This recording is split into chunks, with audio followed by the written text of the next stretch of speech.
উনি আবার কিসের দলিল নিয়ে এলেন? না আসলে বাবা মনে হয় কোনো দলিল করে গেছিলেন আমাদের নামে, 3 ভাইয়ের নামে। তো সেই ব্যাপারে কিছু আলোচনা করার জন্য নিচে মা ডাকছেন। বাবার উইল? বাবা কোনো উইল করেছিলেন বলে তো আমার মনে পড়ে না। আমিও জানতাম না।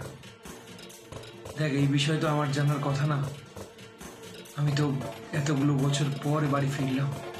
আমি তো এই কদিন এখানে ছিলাম না, এতগুলো বছর এখানে ছিলাম না। তোরা ছিলি, তোরা জানতে পারিস হয়তো। আমি তো এ ব্যাপারে কিছু জানিই না। ভাই নিচে মা ডাকছে, যখন শুনি কি বলতে চায়, দেখি দলিলে কি আছে। আয়।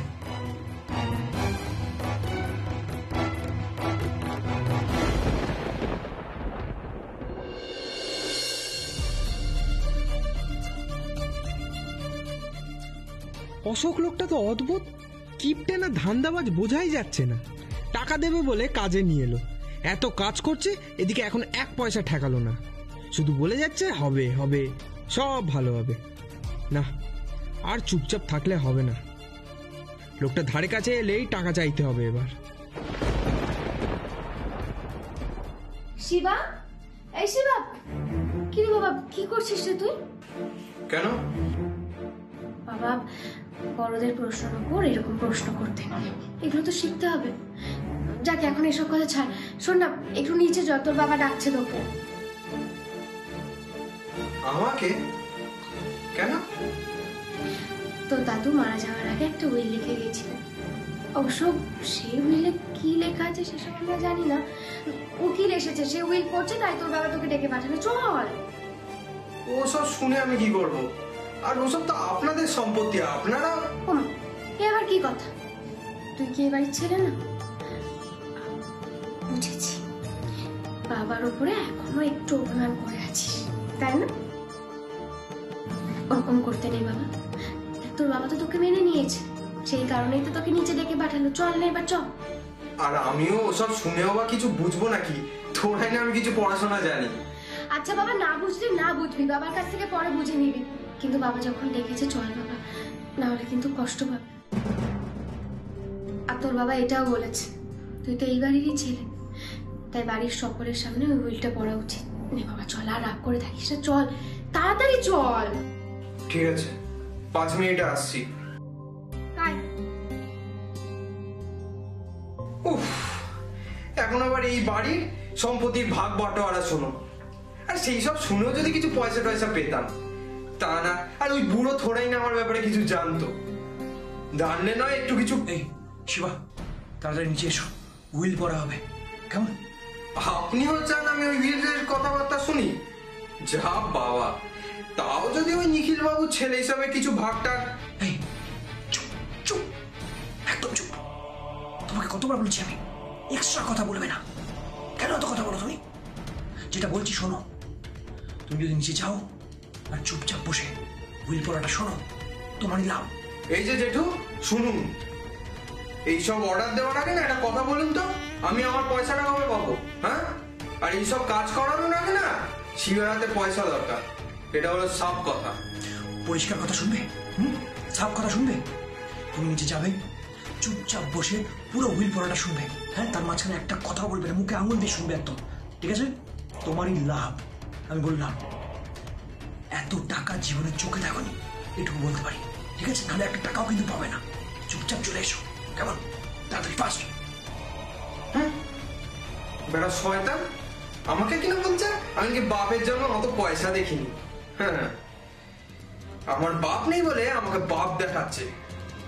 আচ্ছা অশোক চৌধুরী, যদি আমি ভালো দাম না পেয়েছি না, সত্যি সত্যি বেটা তোমার বাপের নাম ভুলে দেবো। না হলে আমিও শিবা চোখ, না না শিবা, শুধু শিবা।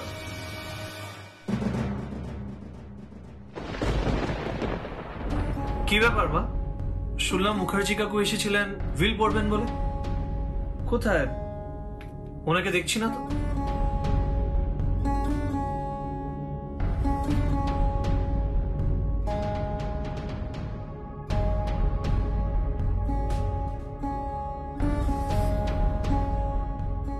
নিখিল, উনি তো এসেছিলেন। হ্যাঁ, মুখার্জি বাবু এসেছিলেন, এসে অপেক্ষাও করছিলেন।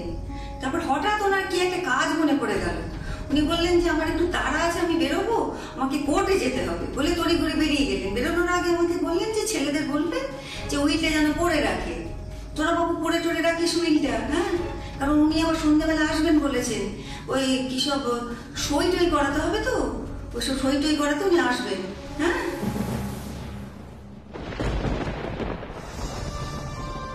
আচ্ছা মা, কোথায় বিলটা দাও আমাকে। নিখিল, একটু চোখ চেয়ে দেখ না বাবু, কই তো রাখা রয়েছে টেবিলে, দেখ। হ্যাঁ,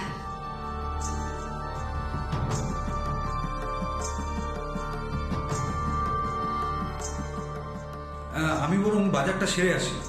ওবেলায় মুখার্জি কাকু এলে তখন না হয় উইলটা দেখে নেবো। না না বর্ধা ভাই, একটু দাঁড়া। মুখার্জি কাকু বলে গেছে ওনার আসার আগে একবার বিলটা পড়ে রাখতে। এসব উইল টুইল যে বাবা কেন করে গেলেন কে জানে, আমরা তো দিব্যি আছি। শোন না, তোদের পড়া হয়ে গেলে আমার ঘরে রেখে দিস, আমি বাজার থেকে ফিরে এসে চোখ বুলিয়ে নেবো।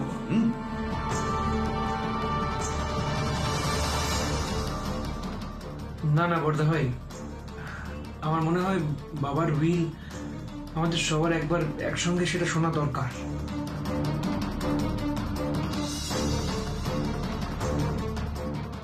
আচ্ছা অশোক, আমাদের মধ্যে কোন রকম ফর্মালিটি আছে বল?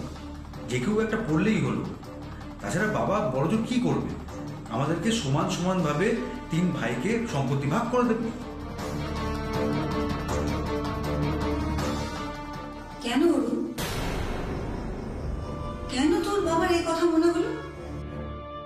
কেন ওর মনে হলো যে ওর স্ত্রীকে আর 3 ছেলেকে ভাগ বাটোয়ারা করে দিয়ে যেতে হবে? ও তো জানতো যে ওর সুজাতা কখনো ভাগ বাটোয়ারা চাইনি। আমি তো একটা কথাই বলে গেছি ওকে সারা জীবন, যে আমৃত্যু আমি একসাথে এক পরিবারে বেঁধে বেঁধে থাকতে চাই, আমার পরিবারের মধ্যে যেন কোনো বিভাজন না হয়। তারপরেও কেন এই উইলের প্রয়োজন পড়লো না? আমার কপালে যে সুখ নেই সে তো বোঝাই গেছে, আমাকে ফেলে চলে গেছে না একা একা। আমার কপালে যে শান্তি নেই সেটা তো জানতাম না। মা, তুমি প্লিজ রাগ করো না।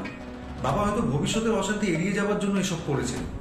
আর বাবা ভাগ করে দিলেই কি আমরা সব দেখো নাকি? আমি সবার সাথে একসঙ্গে আছি আর থাকবো। দেখ, তুই ঠিকই বলছিস। আমি তো বাড়িতে ছিলামই না দুদিন, আর তার উপর যখন ছিলাম তখনও ব্যবসার মধ্যে খুব একটা ইনভলভ ছিলাম না। কিন্তু তাও আমি বলবো, বাবা যখন উইলটা করে গেছেন, একবার আমাদের সবার একসঙ্গে সেটা শোনা দরকার। বাবার কথা মাথায় রেখে অন্তত। বাবা আজ নেই আমাদের মাঝে, বাবার করে যাওয়া উইলটা আমাদের প্রত্যেকের শোনা দরকার। বর্ধা ভাই, একবার ভেবে দেখ তোরা। আহা, তুই বুঝতে পারছিস না, বেলা হয়ে গেলে আর বাজার পাবো না। আমি শহীদুলকে বলেছি কচি পাঠার মাংস রাখতে।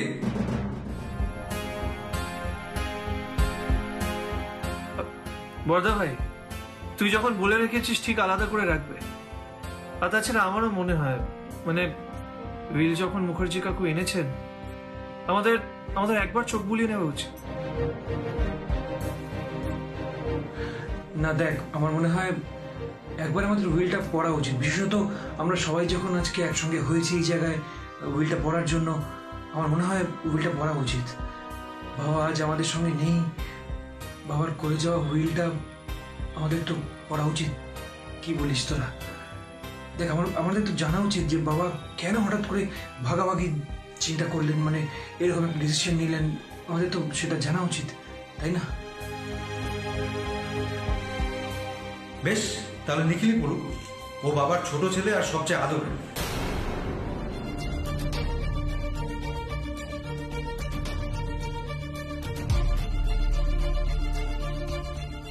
দেখ, সে আমি এটা পড়ে নিচ্ছি, কিন্তু আমারও মনে হয় মানে বাবা এইসব না করলেই পারত।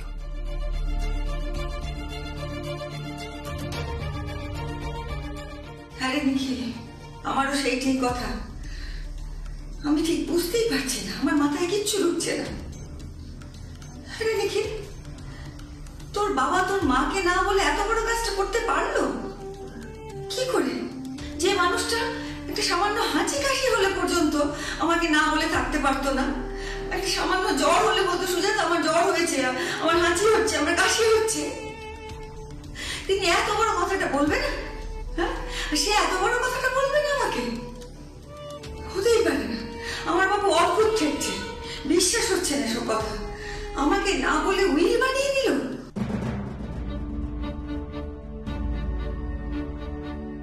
তোমাকে কখনোই কিছু বলেনি? মানে বাবা যে উইল বানাবে এই কথাটা ভেবেছে, সে ভাবনার কথাটাও কখনো জানায়নি তোমাকে? হ্যাঁ রে শ্যামা, তবে বলছি কি, আমাকে এই বিষয়ে একটা কথা বলেননি উনি, একটা কথা না। কেন?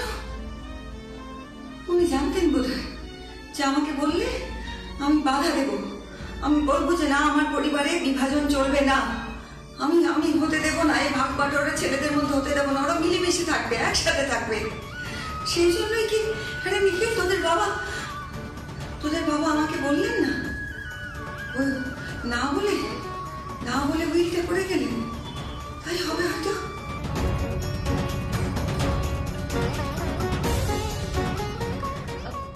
ছোট কর্তা বলছি, শোনো না, ওখানে কি তারিখ দেওয়া আছে একবার দেখে বলো তো।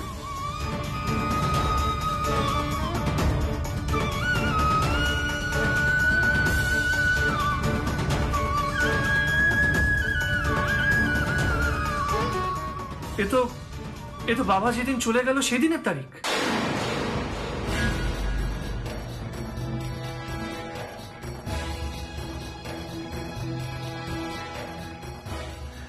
হ্যাঁ, আমার একটু একটু মনে পড়ছে। ওই দিন সকালবেলা মনে হয় মুখার্জি কাকুকে একবার বাড়ি থেকে বেরোতে দেখছিলাম।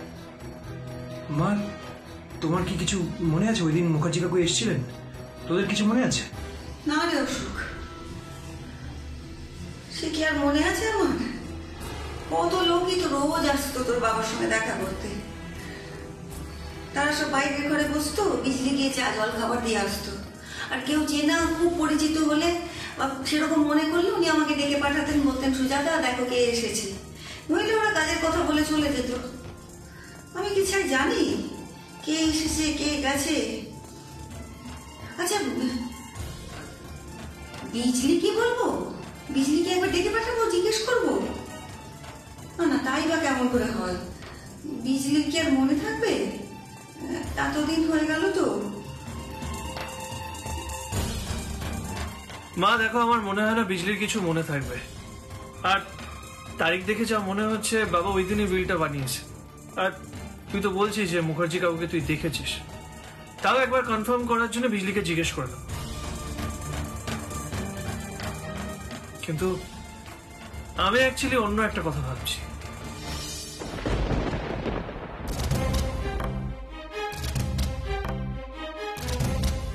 কি কথা ভাবছো তুমি আবার? কিন্তু এটা কি করে সম্ভব? যেদিন বাবা আমাদের ছেড়ে চলে গেল সেদিনই এই উইলটা বানালো। How is that possible? মানে এটা কি পুরোপুরি একটা কোইন্সিডেন্স?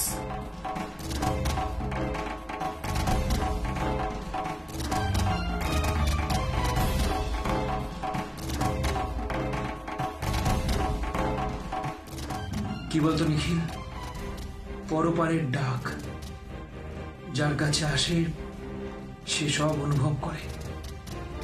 বাবাও হয়তো সেরকম অনুভব করেছিল কিছু একটা। দেখ মির্জা ভাই, আমি এসব মানি না।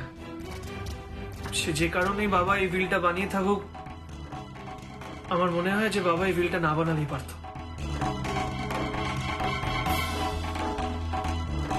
অর্থ যে অনর্থের মূল সেটা তো বাবা ভালোভাবেই জানত, তাই না?